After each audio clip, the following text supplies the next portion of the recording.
저러다가 이제 네, 아빠한테 혼나기도 할 거고. 네. 그 애들은 원래 사고를 많이 쳐요.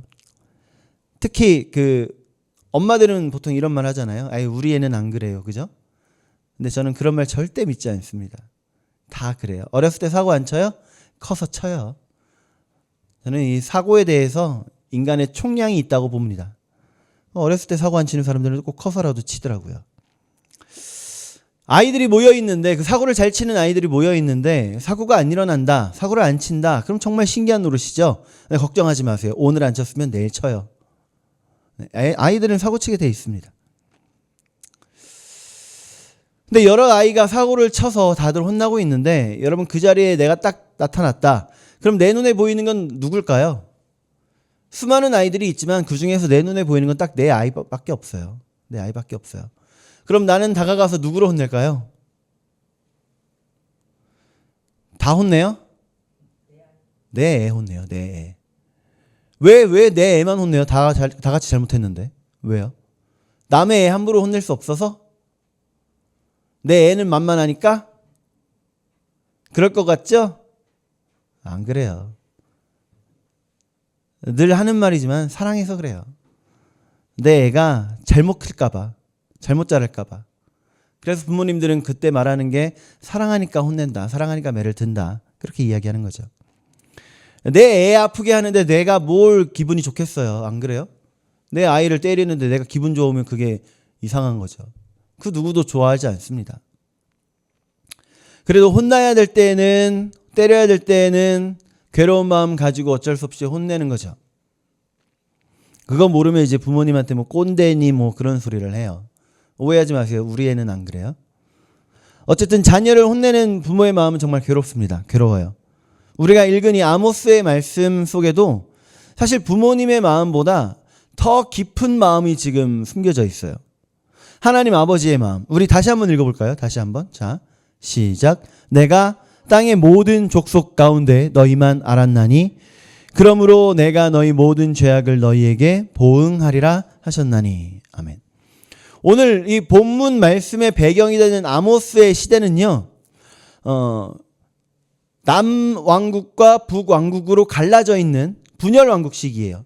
그러니까 초대 왕인 누구죠? 사울 왕. 그 이후에 다윗 왕. 그 이후에 솔로몬 왕. 네. 솔로몬. 그 이후에 나뉘죠. 북이스라엘과 남유다로 나뉘어요. 북이스라엘에는 여로보암이 왕이 되고요. 남유다에는 르호보암이 왕이 됩니다. 그래서 이 두 왕국으로 갈라져서 쭉 오다가 이제 북이스라엘 시대로, 그러니까 두 나라로 갈라진 이후에 북이스라엘에게 있어서 가장 부요했던 시기가 바로 오늘 본문의 아모스의 시대예요. 그렇다고 해도 뭐 통일왕국 시대의 그 솔로몬 왕국 때하고는 비교할 수 없을 정도로 가난한 거긴 하지만 그래도 북이스라엘로 갈라진 이후의 시대로 봤을 때는 가장 부요했던 시대입니다. 근데 문제는요, 이렇게 잘 살게 된 이 시대가 그 북이스라엘 사람들에게는 잘못된 적용이 돼버리는 거예요. 당연시 해버립니다. 당연시. 우리는 하나님께서 선택하신 백성들이니까 이렇게 잘 사는 게 당연해. 당연해. 우리가 잘 사는 거 보니까 잘 살고 있나 봐. 이런 분위기가 돼버린 거예요. 여러분, 제가 지금 잘 사는 것과 잘 사는 것을 나름 구분을 해봤어요. 잘 사는 건 뭘까요? 네, 잘 먹고 잘 사는 거. 그럼 잘 사는 건 뭘까요? 올바르게 살고 있는 거. 아, 우리가 잘 사는 거 보니까 잘 살고 있나 봐. 그 말은 부요하게 사는 거 보니까 우리가 제대로 살고 있나 봐. 라고 하는 착각을 불러일으켰다는 거예요. 근데 그때 그 사람들을 향해 아모스 선지자를 통해 하나님께서는 말씀하시죠. 너희들에게 너희의 죄를 보응하겠다. 왜냐하면 불의가 판치고 있었으니까. 우리 말씀 봅시다. 아모스 2장 6절 말씀. 자, 노란 것만 시작. 이는 그들이 은을 받고 의인을 팔며 신한 켤레를 받고 가난한 자를 팔며. 부자들이 가난한 자들을 억압하는 모습이 나옵니다. 가난한 자들을 억압하는 모습. 하나 더 봐요. 아모스 5장 12절. 자, 시작. 너희는 의인을 학대하며 뇌물을 받고 성문에서 가난한 자를 억울하게 하는 자로다. 법정에서 성문 앞에서 보통 재판을 해요. 근데 거기에서 지금 법정에서 뇌물을 받아서 판결하는 거예요. 자, 졸려지니까 하나 더 봅시다. 아모스 3장 15절 시작. 겨울궁과 여름궁을 치리니 상하 궁들이 파괴되며 큰 궁들이 무너지리라. 여호와의 말씀이니라. 아멘. 지도층들도 워낙에 썩어져 있으니까 궁을 2개를 지어서 자기들이 더운 날에는 겨울궁 가서 시원하게 지내고 추운 날에는 여름궁 가서 따뜻하게 지내고 이런 식으로 궁을 나눠서 부유하게 지내는 겁니다. 어떻게 하냐? 사치와 향락을 가난한 자들, 약한 자들의 등골을 빼먹어가면서,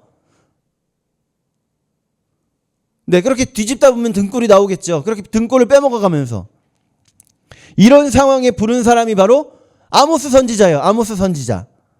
여러분, 아모스 선지자의 시대가 무슨 시대라고 했죠? 네, 부유한 시대인데 분열왕국 시대. 그 중에 가장 부유한 시대예요. 그럼 북이스라엘이 있는 때니까 남쪽엔 무슨 나라가 있을까요? 남유다가 있겠죠. 남유다의 수도는 어딜까요? 예루살렘이죠. 예루살렘이에요. 예루살렘에서 16km를 더 내려가면 시골 동네가 하나 나옵니다. 베들레헴은 약간 이게 방향이 달라요. 남쪽으로 16km 내려가면 그 이름도 모르는 아주 이 누추한 시골 동네가 나와요. 그곳에서 양치는 목자가 바로 아모스예요. 근데 그 아모스가 남유다와 북이스라엘의 접경지대에 살고 있어서 잠깐 넘어갔다 왔다? 이건 이해가 돼요. 그쵸? 이건 이해할 수 있잖아요. 근데 남유다의 수도에서 더 내려가야 나오는 그 남유다의 시골 동네에서 굳이 북이스라엘로 가서 말씀을 전하는 겁니다. 신기하지 않으세요? 안 신기해요? 남유다에 뭐 제사장이나 다른 선지자들을 통해서 올라갔다라든가 아니면 북이스라엘에도 선지자들이 있으니까, 제사장들이 있으니까 그 사람들을 통해서 이야기를 하시든가 그러시면 되는데 굳이 남유다 시골에 있는 그 아모스를 통해서 이야기하시는 겁니다. 충격요법. 너희 똑바로 살아라. 너희가 그렇게 무시하느니 가난한 자를 통해 내가, 하나님이 말씀하시는 거예요. 그 말씀 중에 하나가 오늘 읽은 말씀 3장 2절 말씀이죠. 그 말씀이 이 북이스라엘 사람들의 자부심을 완전히 산산조각 내버리는 말씀이었습니다. 우리는 하나님께서 택하신 백성들이기 때문에 잘 사는 거야. 그러니까 우리가 잘 살고 있다는 거지. 이러고 있던 사람들의 그 자부심을 완전히 박살내버리는 거예요. 다시 한번 읽어봅시다. 시작. 내가 땅의 모든 족속 가운데 너희만을 알았나니 그러므로 내가 너희 모든 죄악을 너희에게 보응하리라 하셨나니. 여러분, 이거 읽으니까 어떤 느낌 드세요? 기쁘다, 즐겁다, 무섭다? 솔직히 하나님이 화가 나셨어요. 그러니까 무섭죠. 맞아요. 네, 무섭다. 공동번역 성경 읽어보면 혹시 주셨나요? 어우, 역시 감사해요. 같이 읽어봅시다. 시작. 세상 많은 민족들 가운데서 내가 너희만을 골라내었건만 너희는 온갖 못할 짓을 다 하니 어찌 벌하지 않으랴. 아멘. 하나님의 마음이 여러분 느껴지시나요?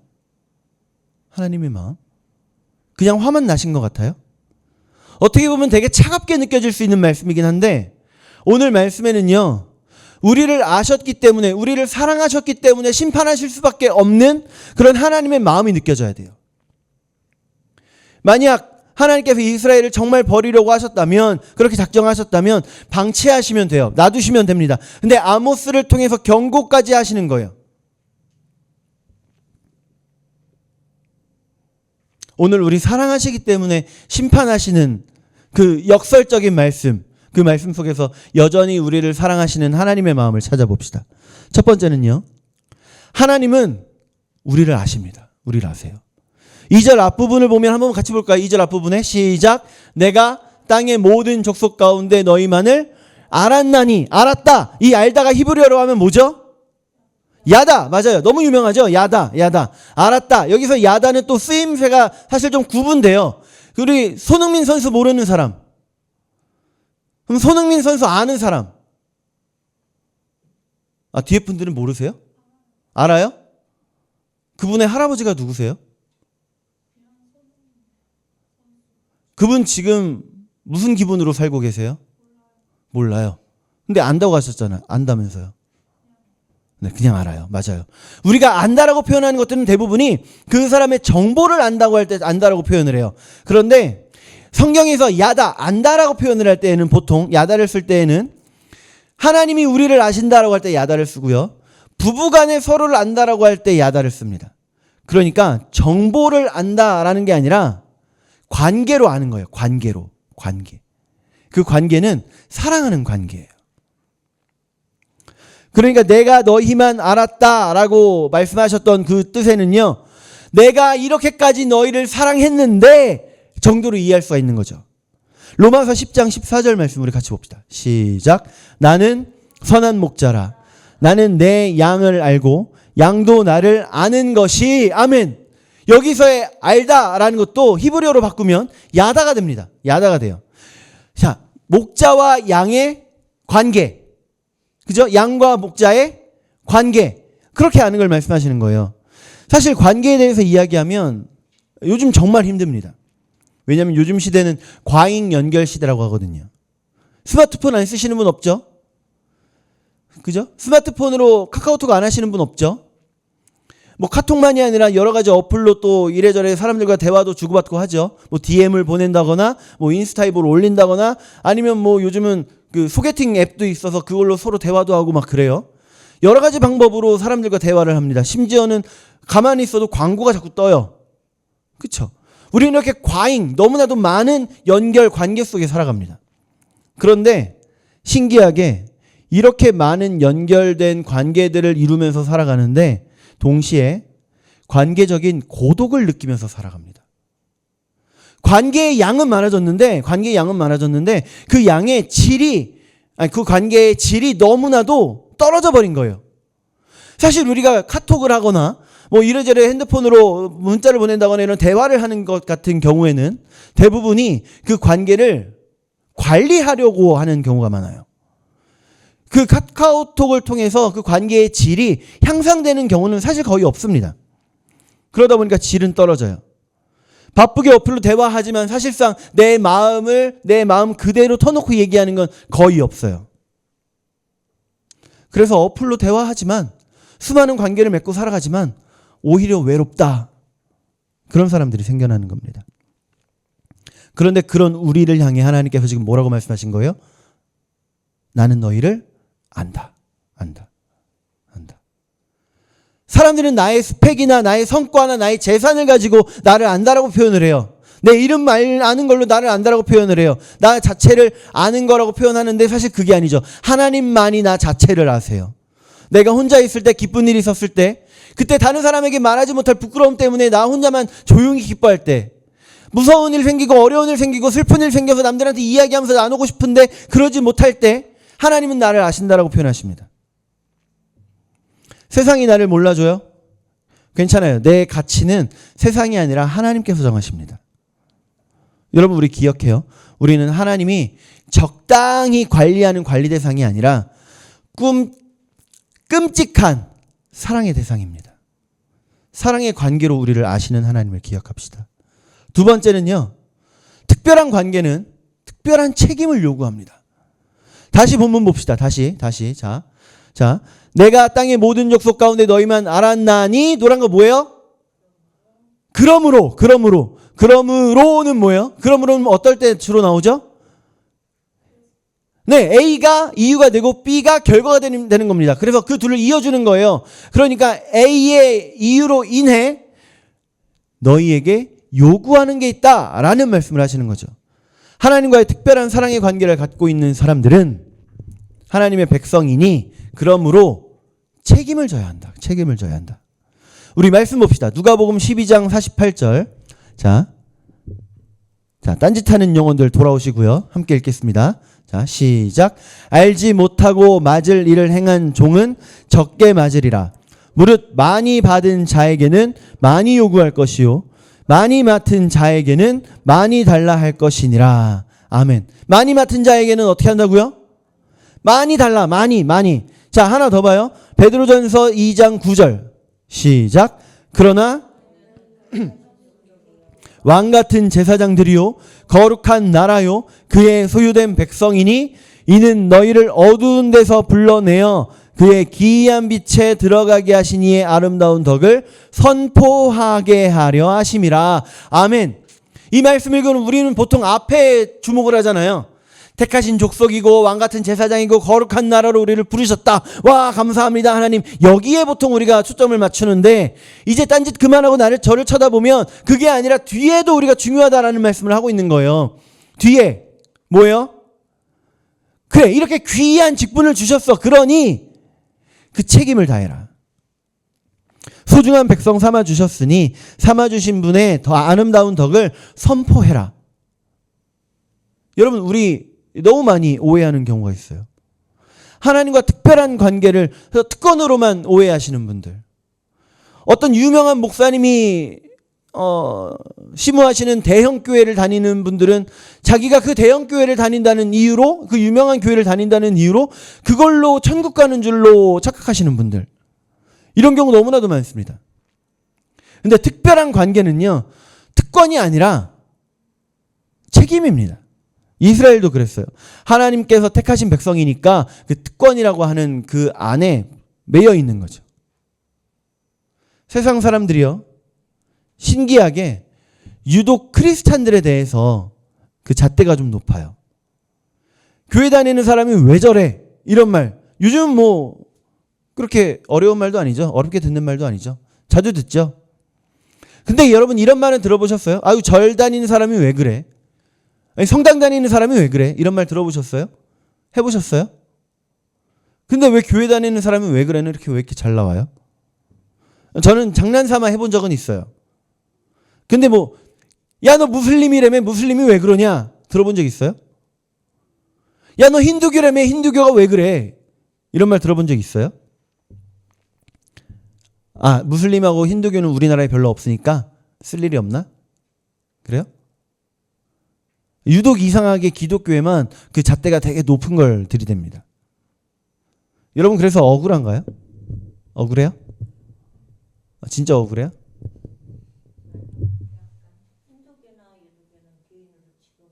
아, 그쵸. 맞아요. 그 사람들 막 살아도, 아니, 그분들은 그런 거예요. 근데 우리가 믿는 하나님은 우리가 알고 있는 세상의 도덕법을 초월하신 분입니다. 훨씬 월등히 초월하신 분이에요. 그런 분의 백성으로 삼아졌으니 그런 말 듣는 게 우리가 바르게 살고 있다라는 증거가 되는 거죠. 그러니까 우리가 살아가는 곳에서 여러분, 우리 하나님의 얼굴로 살아갑시다. 하나님의 얼굴로 살아갑시다. 하나님의 놀라운 사랑을 받으며 살아가시는 여러분, 우리 하나님의 크신 은혜를 받고 살아가는 여러분, 우리 하나님의 얼굴들로서 살아갑시다. 우리가 하나님의 얼굴이에요. 세 번째, 2절 하반절에 그러므로 다음 부분부터, 자, 시작. 너희에게 보응하리라 하셨나니. 아멘. 하나님께서 이스라엘에게 대하여 심판하시겠다라고 말씀을 하시죠. 심판하시겠다. 심판. 보응하리라. 이게 지금 심판하시겠다라는 거예요. 너희의 죄값을 치르게 하겠다. 이거죠. 너희가 마땅히 살아가야 할 방법대로, 그 수준대로 살아가야 되는데 그러지 않고 내 이름에 먹칠했으니 너희의 한 일에 대해서 보응하겠다. 심판하겠다. 실제로 북이스라엘 왕국이 아수르 왕국에 의해서 멸망을 합니다. 근데 여기서 보응하겠다라고 번역된 히브리어 파카드라고 하는데요. 파카드. 이거는 벌 준다라는 의미가 있기는 해요. 벌 준다. 파카드, 벌 준다. 네, 메모하니까 다시 한번 얘기해 드릴게요. 파카드, 벌 준다. 그런데 그 우리가 국어사전을 찾아보면 1번에서 뜻이 나오고 2번에서 뜻이 나오잖아요. 1번은 가장 먼저 많이 사용되는 걸 보통 띄워주고 2번에서는 그 다음으로 쓰여지는 용례를 이렇게 넣는 거잖아요. 그런데 사실 이 벌 준다는 두 번째, 세 번째, 네 번째 중에 하나 들어가는 겁니다. 첫 번째 우선순위로 들어가는 게 아니라는 거예요. 파카드. 원래의 뜻은 방문하다, 돌보다, 관심을 갖다. 즉, 벌을 주는 것도 관심이 있기 때문에 벌을 주는 거예요. 벌을 주는 것도 사랑하기 때문에 주는 겁니다. 관심 갖고 방문하시는 거예요. 관심 갖고 방문해서 고치시는 겁니다. 우리 말씀 하나 또 봐요. 히브리서 12장 6절. 자, 시작. 주께서 그 사랑하시는 자를 징계하시고 그가 받아들이시는 아들마다 채찍질 하심이라 하였으니. 아멘. 사랑하니까 벌 주시고 아들로 여기시니까 매를 드신다는 거예요. 우리 11절도 봅시다. 11절 시작. 무릇 징계가 당시에는 즐거워 보이지 않고 슬퍼 보이나 후에 그로 말미암아 연단 받은 자들은 의와 평강의 열매를 맺느니라. 아멘. 여기 계신 분들은 다 누군가의 아들이고 딸입니다.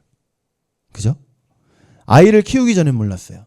부모님이 사랑하신다니까 때린다, 사랑하니까 때린다 라고 하는 건 사실 옳지 않다라고만 그냥 생각을 했었어요.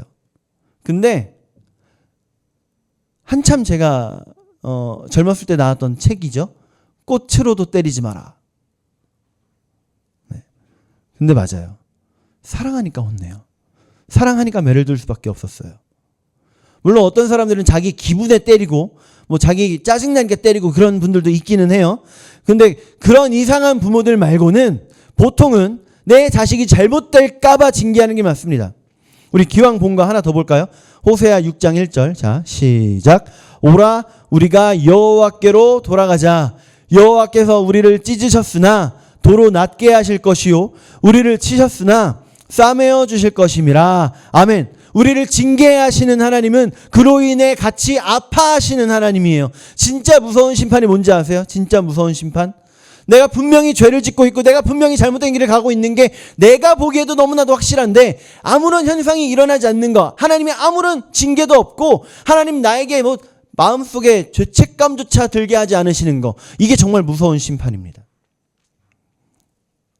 보험을 하잖아요. 자, 보험을 하다 보니까 암에 대해서 공부를 하게 되는데 옛날에 암에 대해서 이 치료받을 수 있는 방법이 거의 없었을 때는 암을 약물로 치료하고 방사선으로 치료할 때는 온 몸에 다 영향을 주는 약을 먹어야 됐고 온 몸에다가 방사선을 쐬야만 했어요. 그래서 머리도 다 빠지고 너무 힘들고 괴로우니까 차라리 그냥 암 걸려서 죽을래 라는 사람들이 나올 정도로 괴로웠습니다. 근데 요즘은 안 그러잖아요.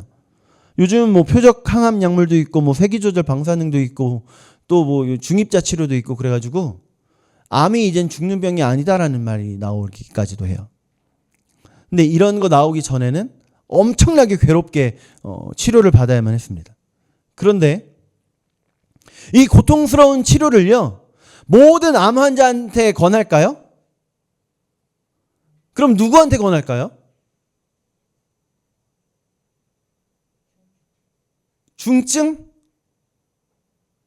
중증에도 치료를 하긴 하지만 보통 치료할 만한 그런 사람들한테 권해요.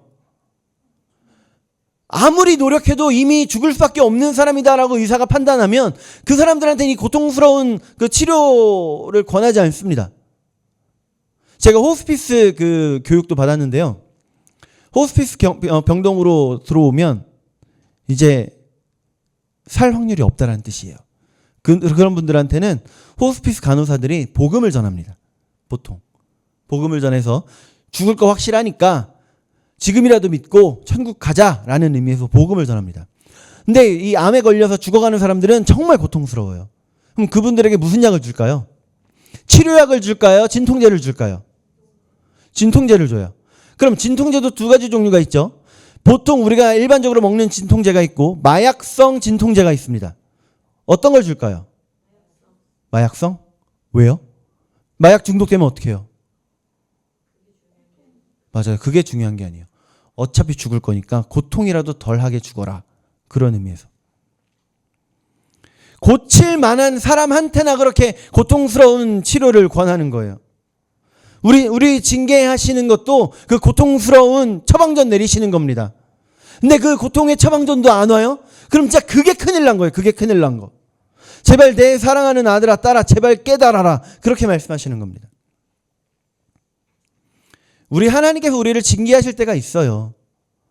근데 우리가 모든 상황에 내 앞에 고난이 왔을 때 무조건 내가 뭔가를 하나님 앞에 잘못했나 보다라고 생각을 한다면 그건 사실 기독교 안에 미신일 수 있는데 가장 먼저 우리가 뭔가 내 앞길이 막혔다 싶을 때 먼저 돌아봐야 할 것은 세상 어떤 것들을 보다 먼저 나를 돌아봐야 되는 건 맞습니다. 그러니까 내가 뭘 잘못해서 하나님 막으셨나 보다라고 처음부터 생각할 건 아니지만 혹시 내 안에 내가 죄의 길을 가고 있지는 않은가 나를 먼저 돌아봐야 할 필요는 있다라는 거예요.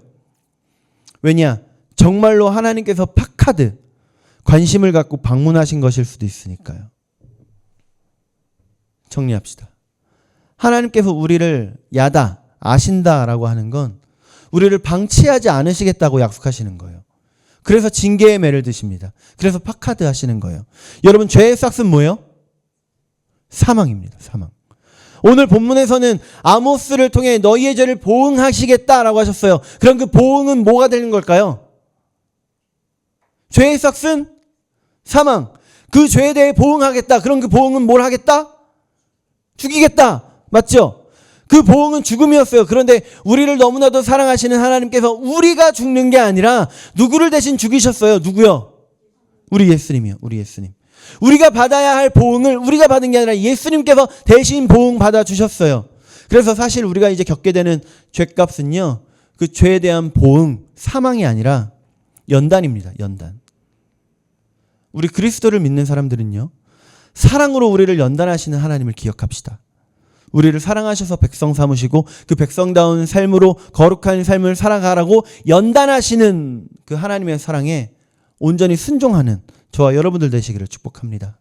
오늘도 숙제 두 개만 내드릴게요. 오늘 집에 가셔서 침대에 누우시자마자 하는 거예요. 첫 번째, 내가 너무 힘들고 지쳤다 생각될 때 이 순간이 하나님께서 나를 너무나 사랑한 까닭에 허락하신 연단이구나 깨달았던 경험 한번 생각해 봅시다. 혹시 없다면 이제 여러분 염두에 두고 나에게 힘든 일이 왔을 때 혹시 나를 사랑하셔서 나에게 주시는 연단이 아닐까 한번 생각해 보는 거예요. 두 번째는 내가 혹시 죄를 짓고도 아무런 고난이나 가책이 없는 방치된 상태를 평안이라고 착각하지는 않았나. 우리 죄를 대신해서 십자가에서 보응당해 주신 예수님을 한 번 더 기억해 보는 겁니다. 그렇게 해서 우리가 아름다운 삶으로, 하나님의 백성다운 삶으로, 거룩한 삶으로 살아가는 저와 여러분들 되시기를 축복합니다. 기도하겠습니다.